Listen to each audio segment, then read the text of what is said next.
They think one day of perfect eating will transform their body. They think one day of focused work will build their business. They think one deep conversation will heal their relationship. And when it doesn't work, when nothing changes after one day, they quit. They decide it's not working. They conclude that effort doesn't matter. But they have the time frame completely backwards. One day doesn't matter. One day is almost meaningless in the context of transformation. But one day repeated 365 times? That changes everything. One workout doesn't transform your body, but 500 workouts over the course of 2 years? That creates a physique most people will never have. 1 hour of focused work doesn't build a business, but 1,000 hours spread over a year? That creates skills and momentum that seem impossible to people on the outside. One courageous conversation doesn't fix a relationship, but consistent vulnerability over months, that creates intimacy most people never experience. The magic is not in the intensity. It's consistent. It's not a dramatic gesture. It's in the boring repetition. It's not in the single heroic moment. It's in the 1,000 invisible moments that no one sees. This is what most people never understand. They're looking for the big move, the breakthrough, the moment when everything changes. But that moment doesn't exist. Or rather, it does exist, but it only comes after months or years of compound daily decisions that seemed insignificant at the time. The breakthrough is not a moment. It's a threshold, the point where invisible progress becomes undeniable progress, where accumulated effort finally exceeds the activation energy required for visible change. And you never know when you'll cross that threshold. That's the frustrating part. That's why most people quit. They work and work and work and see no results. So they assume it's not working. They assume they're not making progress. They assume effort doesn't matter. But they're wrong. Effort always matters. Progress is always happening. The compound interest is always accumulating. It's just invisible until it's not. It's underwater until it breaks the surface. And the people who quit are often just days or weeks away from the breakthrough they'll never see because they stopped right before the threshold. Let me give you a specific example. You decide to write every day, just 1 page, 300 words, 20 minutes of focused effort. Day 1, you write a page. It's not great, but you did it. Day 2, same thing, still not great, but you're building the habit. Day 30, you've written 30 pages. Still nothing to show for it. No book deal, no audience, no visible progress. Day 90, 90 pages. Still nothing. You're starting to wonder if it's worth it. Day 180, 180 pages. More than half a book. But still no external validation. Still no proof that any of this matters. Most people quit somewhere around here, because 6 months of daily effort with no visible reward is more than most people can tolerate. But the person who understands compound interest, they keep going. Day 365. 365 pages, a full manuscript, and suddenly everything looks different. They have a complete draft. They have proof of their discipline. They have a body of work that didn't exist a year ago. And they have the skills, the neural pathways, the muscle memory, the creative capacity that only comes from consistent practice. That's compound interest. The first 300 days look like nothing. The last 65 look like magic. But it's not magic. It's mathematics. It's the inevitable result of small actions repeated over time. And here's the critical insight. The same principle works in reverse. Just as positive decisions compound into transformation, negative decisions compound into destruction. One unhealthy meal doesn't make you unhealthy. But one unhealthy meal repeated every day for a year, that creates disease. 1 hour of wasted time doesn't ruin your potential, but 1 hour wasted every day for a year, that's 365 hours, more than 9 full work weeks of lost opportunity. One avoided conversation doesn't destroy a relationship, but one avoided conversation repeated for months, that creates distance that becomes impossible to close. The compound effect works both ways. The question is, which way are you compounding? Are your daily decisions compounding toward the person you want to become, or are they compounding toward the person you'll regret becoming? Because in 5 years, you're going to be somewhere. That's not optional. Time passes regardless. The only question is, where will you be? Will you be in the body you've been working toward, or the body you've been tolerating? Will you have the skills you've been building, or the same skills you have now? Will you be in relationships that reflect your growth, or relationships that reflect your stagnation? 5 years from now, you'll either look back with pride at the compound effect of your discipline, or you'll look back with regret at the compound effect of your compromises. The choice is being made right now, at this moment, with this decision. Not the big decisions, the small ones, the ones that feel like they don't matter. Those are the ones that matter most. Because transformation is not built on willpower. It's built on systems, on habits, on small, repeatable actions that you can do every single day, regardless of how you feel. You don't need to be perfect. You need to be consistent. You don't need massive action. You need sustainable action. You don't need to do everything. You just need to do something. Every single day. Without exception. That's the system. That's the formula. That's how ordinary people create extraordinary results. They identify the small daily action that, if repeated consistently, will compound into the result they want. And then they do that action every day, no matter what. Not when they feel motivated, not when it's convenient, not when conditions are perfect. Every single day. That's the commitment. That's the contract. That's the price of transformation. And most people won't pay for it because it's boring, because it's repetitive, because the results take too long to materialize. They want the shortcut, the hack, the secret, the way to get the result without the process. But there is no shortcut. There never has been. There never will be. There's only the process, the daily action, the compound effect. And the beautiful part, the part that makes all of this worth it, is that the process works. It always works. If you stay consistent long enough, the math is on your side. Small improvements compound into massive transformations. Tiny daily wins accumulate into life-changing results.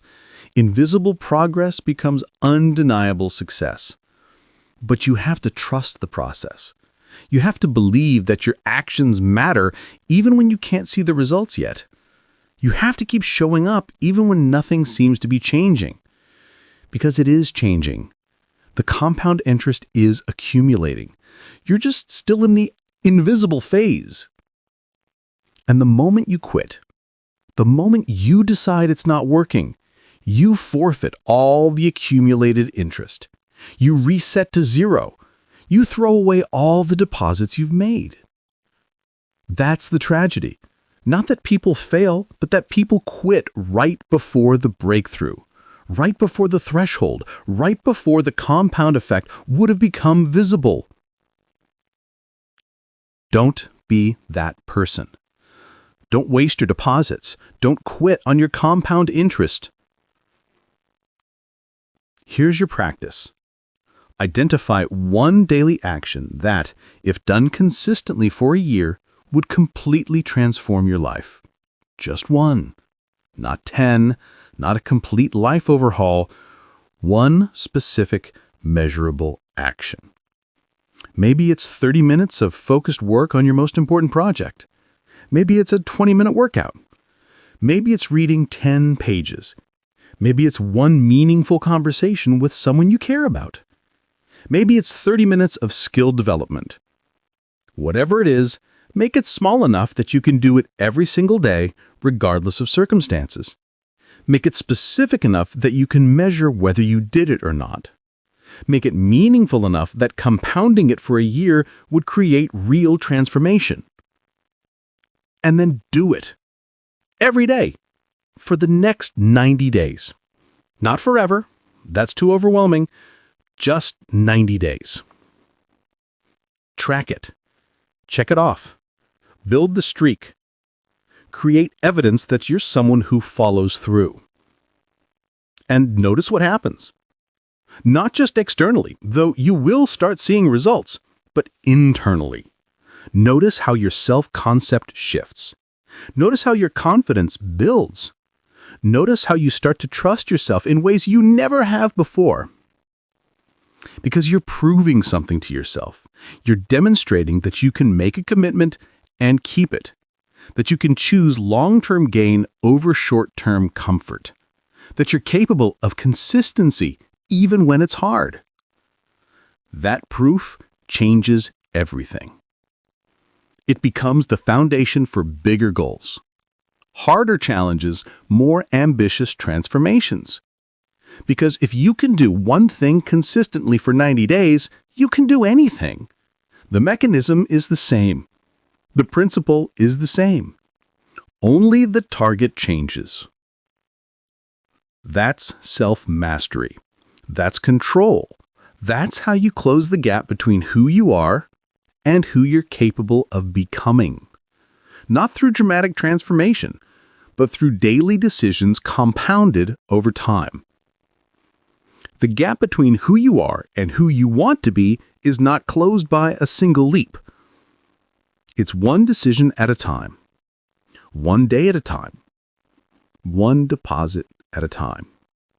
And if you make enough deposits, if you compound enough daily decisions in the right direction, you become unrecognizable to your former self. Not because of one heroic moment, but because of 1,000 invisible ones. That's the compound effect. That's the power. That's how you build a life that seems impossible from the outside, but is inevitable from the inside. Your decisions are compounding right now. The only question is, in which direction? Choose wisely, choose consistently, choose with the understanding that nothing is insignificant, that every choice matters, that the life you want is being built or destroyed by what you do today. The compound effect is working. Make it work for you, not against you. You understand now that daily decisions compound into transformation. Now comes the final principle, the one that ties everything together and makes you truly unstoppable. Your life today is the sum of decisions you made 6 months ago. Where you are right now, your fitness, your bank account, your relationships, is not random. It's the inevitable result of thousands of micro-decisions compounded over time. Self-mastery is understanding that every single choice matters because nothing is isolated. Everything compounds. Small, consistent actions create exponential results over time. One workout doesn't transform your body, but 500 workouts do. 1 hour of focused work doesn't build a business, but 1,000 hours do. The problem is most people overestimate what they can do in a day and underestimate what they can do in a year. Control your daily inputs and the outputs will take care of themselves. The gap between who you are and who you want to be is closed one decision at a time. Not tomorrow, not next Monday, right now. Every time you choose discipline over comfort, action over distraction, truth over excuse, you close that gap by one more step. And if you do that enough times, you become unrecognizable to your former self, not because of one heroic moment, but because of 1,000 invisible ones. Chapter 10. Becoming Unbreakable. There's a specific moment when you realize you've changed. When you understand that you're not the same person you were 6 months ago, a year ago, 5 years ago. It's not when you achieve the goal. It's not when you reach the milestone.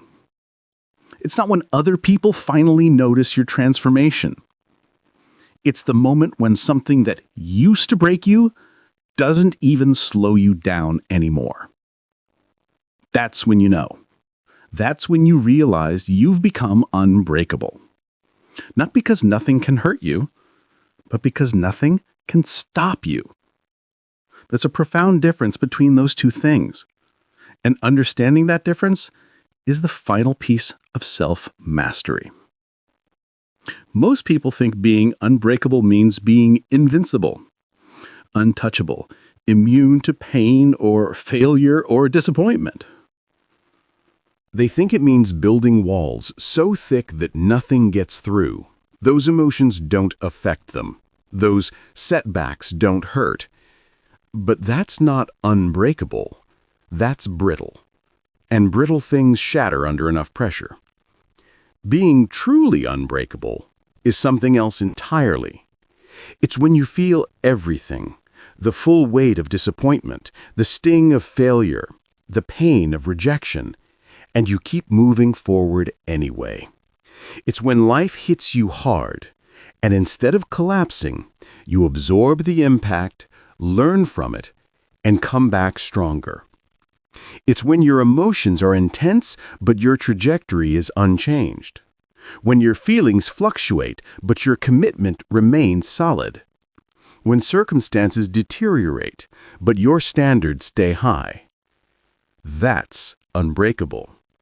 That's the final form of self-mastery. And it's not something you're born with.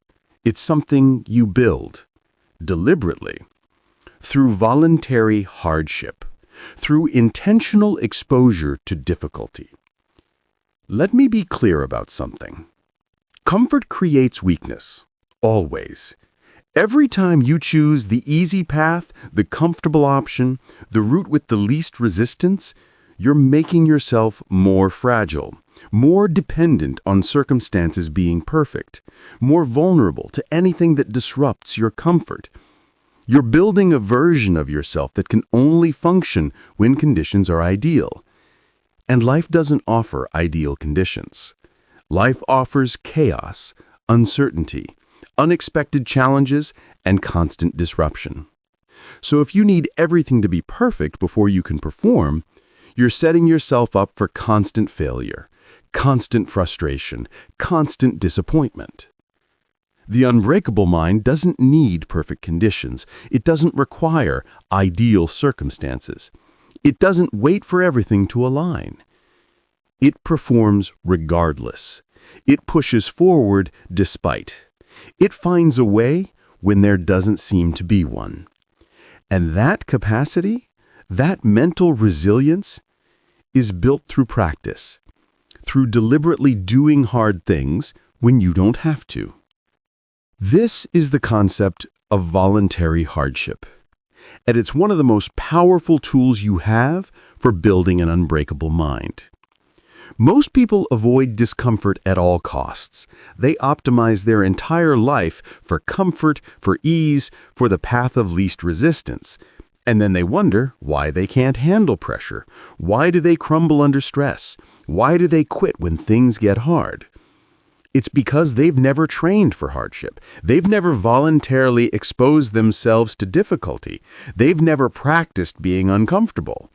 So when life inevitably becomes difficult, and it always does, They have no capacity to handle it, no resilience, no mental toughness. They break because they're brittle, because they've been living in comfort for so long that any disruption feels catastrophic. But the person who's been training, the person who's been deliberately choosing hard things, they're different. They've been taking cold showers when hot ones were available. They've been doing hard workouts when rest was an option. They've been having difficult conversations when avoidance was easier. They've been pushing past comfort when staying comfortable was right there.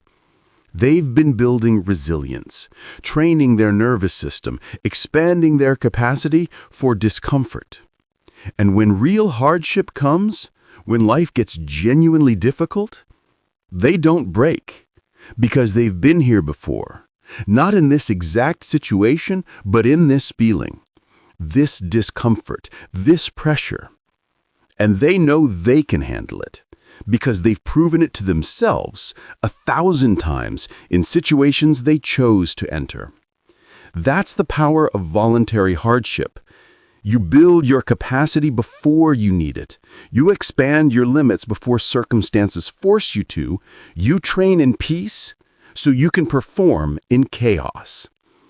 This is not about being a masochist. It's not about suffering for suffering's sake. It's strategic. It's intentional. It's about deliberately calibrating your nervous system to handle more than most people can. Because here's the truth. Your mind quits long before your body does. Every athlete knows this. Every entrepreneur knows this. Every person who's pushed through something genuinely difficult knows this. When you think you're done, you're not. When you think you've hit your limit, you haven't. When you think you can't go any further, you absolutely can.